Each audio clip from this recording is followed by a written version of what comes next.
Les fourberies de Scapin, acte 1, scène 3. Extrait numéro 1. Octave a demandé l'aide de Scapin, le valet expert en ruse de son ami Léandre, pour le tirer du mauvais pas dans lequel il s'est mis. Voilà qu'arrive Hyacinthe, la jeune fille qu'il aime. « Ah, Octave, est-il vrai ce que Sylvestre vient de dire à Nérine, que votre père est de retour et qu'il veut vous marier ?»« Oui, belle Hyacinthe, et ces nouvelles m'ont donné une atteinte cruelle. »« Mais que vois-je ? Vous pleurez ?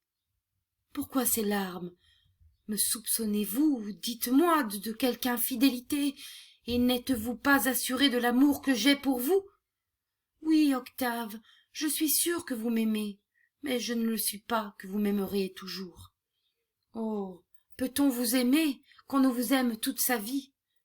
J'ai ouï dire, Octave, que votre sexe aime moins longtemps que le nôtre, et que les ardeurs que les hommes font voir sont des feux qui s'éteignent aussi facilement qu'ils naissent. Ma chère Hyacinthe, mon cœur n'est donc pas fait comme celui des hommes, et je sens bien pour moi que je vous aimerai jusqu'au tombeau.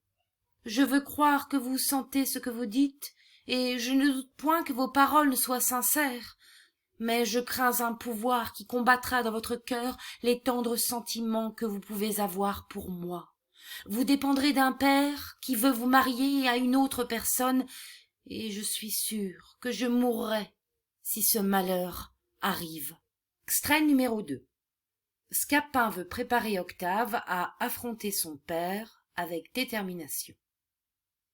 Il faut pourtant paraître ferme au premier choc, de peur que, sur votre faiblesse, il ne prenne le pied de vous mener comme un enfant. Là, tâchez de vous composer par étude. Un peu de hardiesse, et songez à répondre résolument sur tout ce qu'il pourra vous dire. Je ferai du mieux que je pourrai. Là, essayons un peu pour vous accoutumer. Répétons un peu votre rôle, et voyons si vous ferez bien. Allons, la mine résolue, la tête haute, les regards assurés. Comme cela ?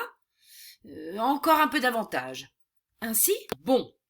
Imaginez-vous que je suis votre père qui arrive, et répondez-moi fermement, comme si c'était à lui-même. Comment, Pandare ? Vaurien, infâme, fils indigne d'un père comme moi, oses-tu bien paraître devant mes yeux après tes bons déportements ? Après le lâche tour que tu m'as joué pendant mon absence? Est-ce là le fruit de mes soins, Marot? Est-ce là le fruit de mes soins? Le respect qui m'est dû? Le respect que tu me conserves? Allons donc!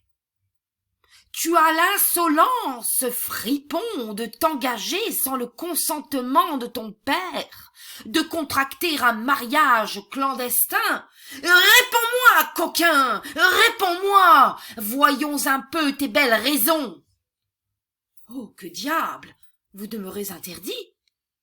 C'est que je m'imagine que c'est mon père que j'entends.